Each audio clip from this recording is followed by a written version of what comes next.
Buenos días mis hermanos, mis amigos. Quiero que sepan que les extraño mucho. Damos gracias a Dios por esta tecnología que nos permite por lo menos mantenernos un poco al tanto, nos mantiene vivos en la palabra de Dios, ¿verdad? Estudiándola, compartiendo juntos. Pero no hay sustituto para el compañerismo en persona. Así que estamos orando muy pronto. Estaremos juntos otra vez, adorando y bendiciendo el nombre de nuestro Señor Jesucristo. Vamos a la palabra de hoy. Pedimos al Espíritu Santo que nos dirija en este estudio, en esta predicación. Padre, aquí estamos delante de ti. Pedimos tu guía, tu dirección. Pedimos que tú prepares nuestros corazones para escuchar tu palabra en esta mañana. Y no solamente escucharla, sino también ponerla en práctica. Que seamos oidores de tu palabra. En el nombre de Jesús. Amén. Amén. Trataremos hoy un acontecimiento importantísimo en la historia de la cristiandad y la historia de la iglesia cristiana. Es cuando Pablo se convierte en un seguidor de Jesucristo. Antes que el Señor le cambiara su nombre a Saulo, le cambiara su nombre a Pablo, su nombre de cuna era Saulo. O sea, ese era su nombre de cuna, Saulo. Y se le conocía como Saulo de Tarso.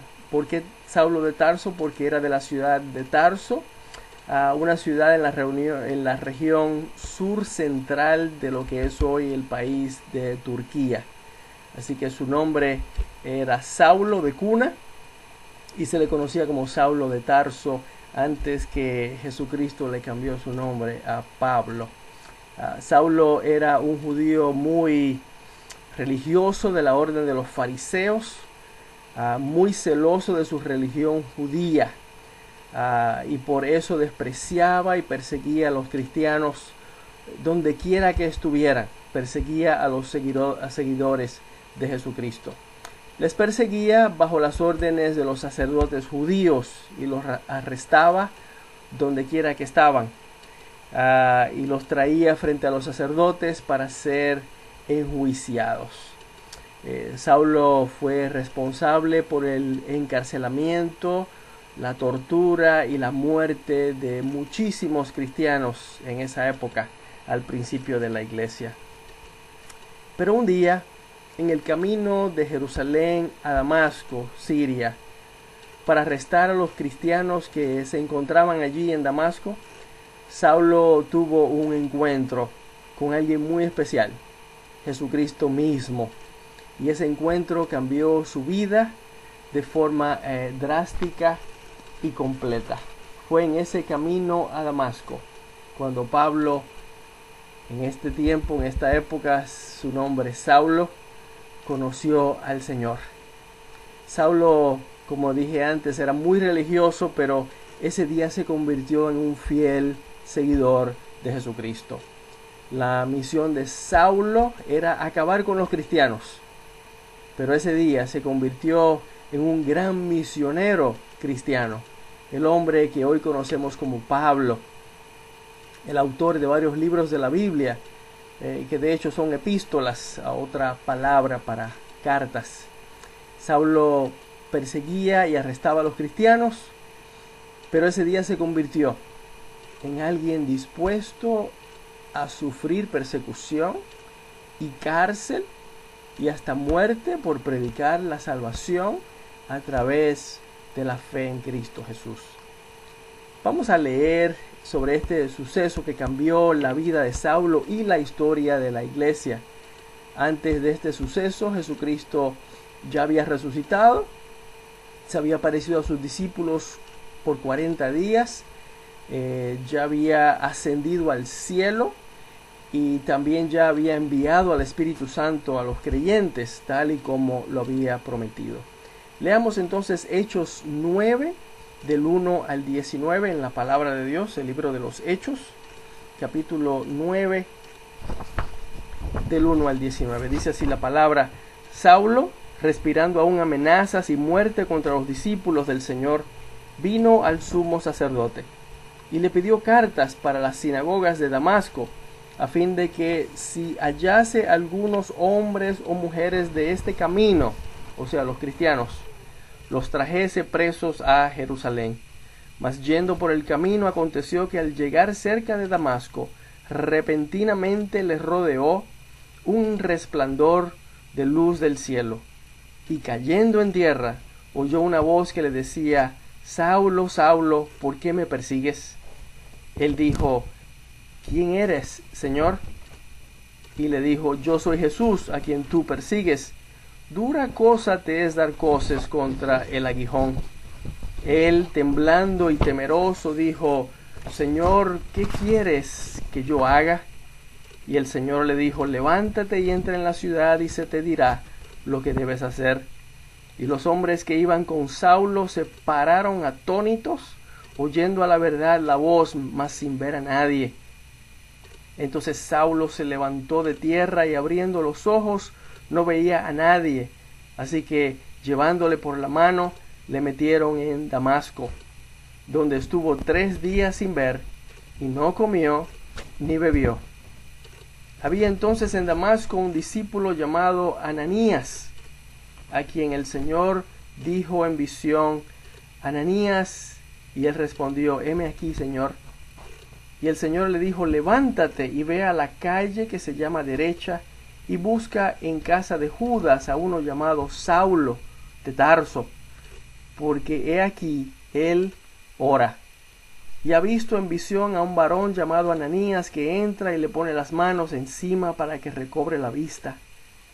Entonces Ananías respondió: Señor, he oído de muchos acerca de este hombre, cuántos males ha hecho a tus santos en Jerusalén, y aún aquí tiene autoridad de los principales sacerdotes para prender a todos los que invocan tu nombre. El Señor le dijo a Ananías: ve, porque instrumento escogido me es este, para llevar mi nombre en presencia de los gentiles y de reyes y de los hijos de Israel, porque yo le mostraré cuánto le es necesario padecer por mi nombre. Fue entonces Ananías y entró en la casa, y poniendo sobre él las manos dijo: hermano Saulo, el Señor Jesús, que se te apareció en el camino por donde venías, me ha enviado para que recibas la vista y seas lleno del Espíritu Santo. Y al momento le cayeron de los ojos como escamas, y recibió al instante la vista, y levantándose fue bautizado. Y habiendo tomado alimento, recobró fuerzas. Y estuvo Saulo por algunos días con los discípulos que estaban en Damasco. Hasta aquí la lectura de la palabra en esta mañana. Pero esta historia tiene muchas enseñanzas que nos tomaría horas en cubrir, pero por amor al tiempo nos enfocaremos hoy en 3. Número 1, Jesucristo llama a todo aquel que necesita su perdón. Otra vez, Jesucristo llama a todo aquel que necesita su perdón. Apocalipsis 3:20 nos dice: he aquí yo estoy a la puerta y llamo. Si alguno oye mi voz y abre la puerta, entraré a él y cenaré con él y él conmigo. Saulo era un hombre religioso y celoso de su religión, como dije antes. Estaba dispuesto a matar para defenderla, pero no estaba haciendo la voluntad de Dios, sino todo lo contrario. Estaba en pecado y grave, ¿sabe? Y grave. Hay mucha gente así alrededor nuestro, que su religión es muy importante, y aún sus líderes religiosos. Algunos están dispuestos a morir y hasta matar por su religión. Pero ninguna religión y sus líderes deben ser más importantes que Dios y su palabra. ¿Me escuchaste? Ninguna religión ni sus líderes deben ser más importantes que Dios mismo y su palabra. Creo que muchos andan como Saulo andaba cuando Jesucristo se le apareció, muy envueltos en religión, pero no haciendo la voluntad de Dios. Y el que no hace la voluntad de Dios anda en pecado, como Saulo. El que no está haciendo la voluntad de Dios anda en pecado, así como Saulo. Así como Saulo, todos necesitamos del perdón de Dios. Él nos llama suavemente e insistentemente para que vengamos a Él en arrepentimiento. Para que vengamos a Él en arrepentimiento, porque nos ama y quiere darnos perdón y vida eterna. Pero así como yo, la mayoría no hacen caso, así estaba yo. Y para llamarnos la atención, para Dios llamarnos la atención, porque nos ama, a veces Dios nos tumba al suelo, como a mí. En mi caso, en forma metafórica, en sentido metafórico, pero en el caso de Saulo, ¿te diste cuenta? Fue en sentido real. La luz y el poder de Jesucristo lo tumbó al suelo.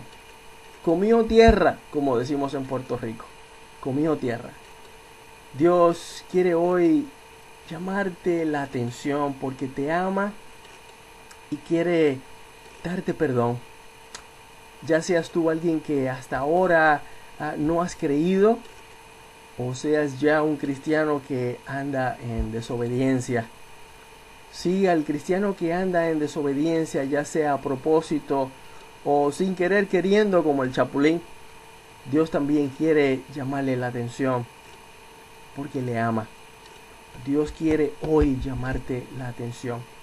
Y por eso también al cristiano, Dios a veces lo tumba al suelo, ¿sabe? Para corregirlo, porque le ama.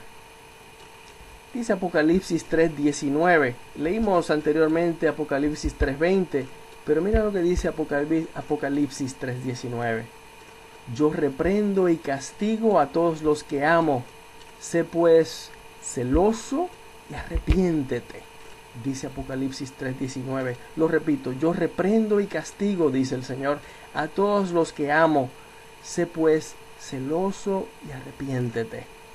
Esa frase, sé celoso, quiere decir, cristiano, que seas cuidadoso con tu fe y fiel a la voluntad de Dios en tu vida. Arrepiéntete quiere decir, cambia de curso, deja de andar por tu cuenta,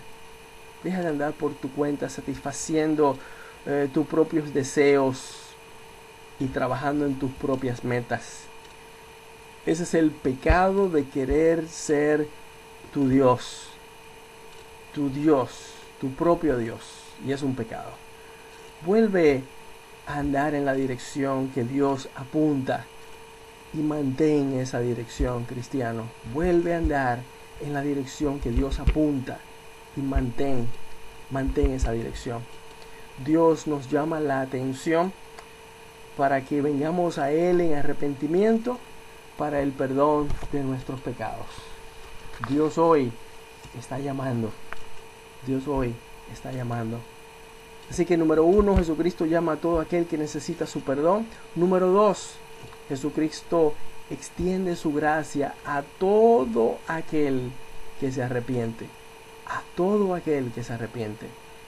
¿Qué es gracia? Gracia es aquello que recibimos y que no merecemos. Dice Efesios 2, versículos 8 y 9, porque por gracia sois salvos por medio de la fe, y esto no de vosotros, pues es un don de Dios, no por obras, para que nadie se gloríe. ¿Te fijaste?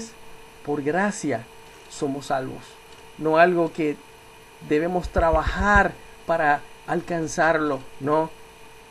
Por gracia somos salvos. Jesucristo extendió su gracia al morir en la cruz, pagando por tus pecados y los míos. Y al otorgar su perdón, también extendió su gracia. Al otorgar su perdón a todo aquel que reconoce su pecado y le pide perdón a Dios.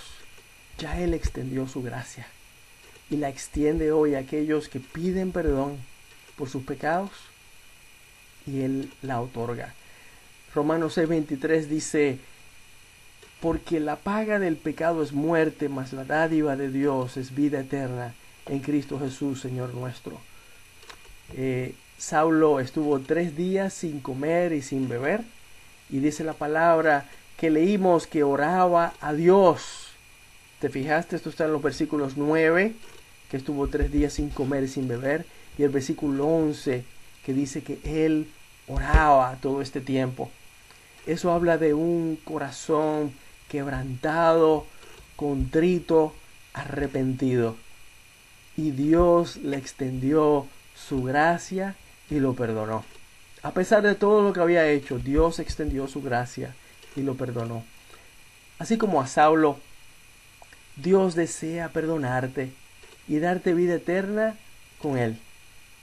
No importa lo que hayas hecho, quiere tener una relación contigo a diario, en todo momento, y darte una vida eterna con Él en el cielo y una nueva vida ahora como tu Padre Celestial.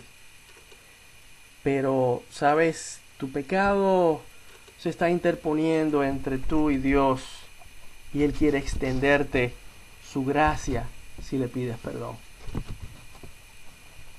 Así que tú, cristiano, que eres ya salvo pero te has apartado de Dios y piensas que has perdido tu salvación y has perdido tu estatus de ser un hijo de Dios porque te has apartado, quiero que sepas hoy que estás muy equivocado. Tus pecados sí han afectado tu comunión con Dios y te han robado tu gozo y tu paz que solamente Dios la puede dar. Pero sigues siendo su hijo, porque su gracia no se deshace, no se disuelve, no expira por lo que hagas, sino que sigue vigente, viva, por lo que Jesucristo ya hizo una vez y para siempre por ti y por mí en la cruz, aunque no lo merecíamos. Tu salvación y la mía ha sido por gracia. Recuerda, por gracia. Jesucristo está esperándote con los brazos abiertos. Solo debes venir a Él arrepentido y Él te perdonará. Reconcíliate con Dios hoy y volverás a disfrutar de las ricas bendiciones del Rey de Reyes. Él te levantará, Él te limpiará y te sentará a su mesa, si vienes a Él hoy arrepentido. Así que número 1, hablamos que Jesucristo llama a todo aquel que necesita su perdón. Número 2, hablamos que Jesucristo extiende su gracia a todo aquel que se arrepiente y le pide perdón. Y número 3, para terminar, Jesucristo tiene un propósito para tu vida.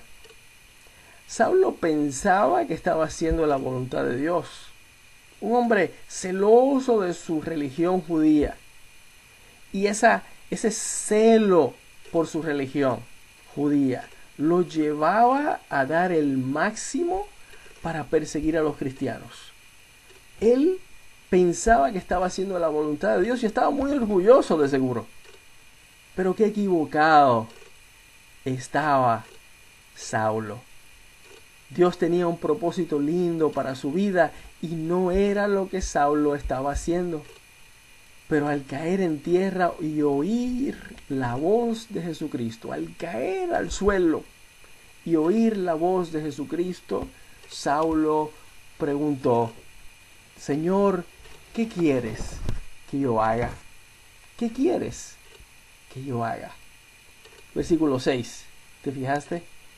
Asimismo, Dios tiene un propósito lindo para tu vida y para la mía, para la vida de cada persona que Él ha creado.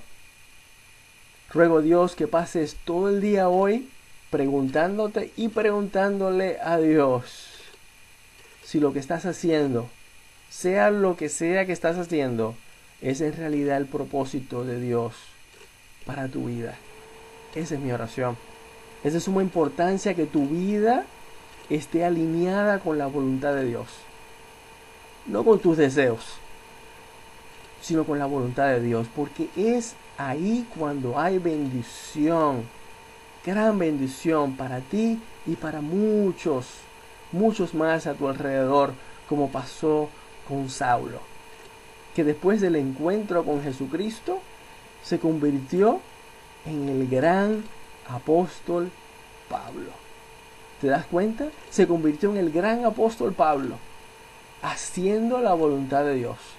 Porque cuando hacemos la voluntad de Dios, hay bendición. Cuando estamos en la voluntad de Dios, hay bendición. Hay bendición. Jesucristo hoy te llama. ¿Cómo le vas a contestar? Es mi oración que tú respondas como Saulo.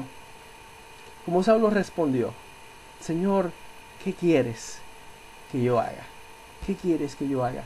Esa contestación aplica para todo aquel que todavía no ha creído en Cristo como su Salvador. ¿Qué quieres que yo haga? Él quiere darte perdón y darte salvación, vida eterna. ¿Qué quieres? ¿Qué quiere Dios que tú hagas? Que vengas a Él arrepentido y pidas perdón por tus pecados. Y Él extenderá su gracia y te perdonará. Pero también, Señor, ¿qué quieres que yo haga? Esa pregunta es también para el cristiano, para aquel que ya ha creído en Cristo como su Salvador, pero quizás no está haciendo la voluntad de Dios, porque no le ha preguntado a Dios: Señor, ¿estoy andando como debo andar? La palabra nos da un camino para obedecerle a diario. Y a veces nos apartamos de ese camino porque no estamos leyendo la palabra, o porque a veces ponemos nuestros deseos por encima de la voluntad de Dios.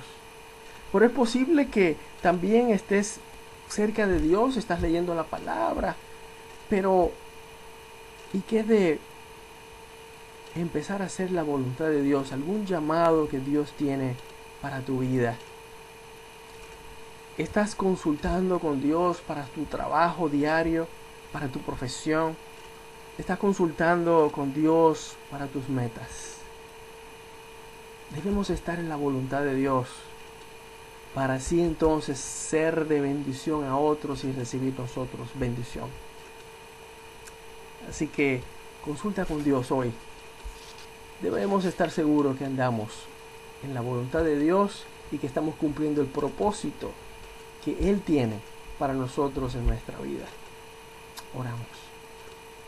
Gracias, Padre, por la lección grande que nos da la vida de Saulo, la vida del apóstol Pablo. Y Padre, cómo tú cambiaste su vida. Pero él tuvo que tomar una decisión ese día de seguir su camino, sus metas, su propósito, o acogerse a la meta tuya, al propósito tuyo, a la voluntad tuya para su vida. Y conocemos ya la vida de Pablo y cuán bendito él fue, cuán bendecido y cuán bendecidos fueron todos aquellos que escucharon la palabra a través de él. Gracias, Señor, gracias por tu palabra que no nos ha faltado. Gracias, Padre, porque tu presencia no nos ha faltado. Gracias, Padre, porque tu protección no nos ha faltado. Y ahora pedimos, Señor, que tú claramente a cada uno que está escuchando, tú toques nuestros corazones, nuestra mente, toques nuestra alma para empezar a hacer el propósito que tú tienes para cada uno de nosotros en nuestra vida. Que no andemos ya por nuestro camino, sino el tuyo. Que no estemos andando sin seguirte, sino al contrario, andando en tus pisadas. Pedimos todo esto en el nombre de Jesús y pedimos una bendición especial para cada familia de la iglesia, cada familia que está escuchando. Pedimos tu bendición en el nombre de Jesús. Amén. Amén. Dios te bendiga, mi hermano.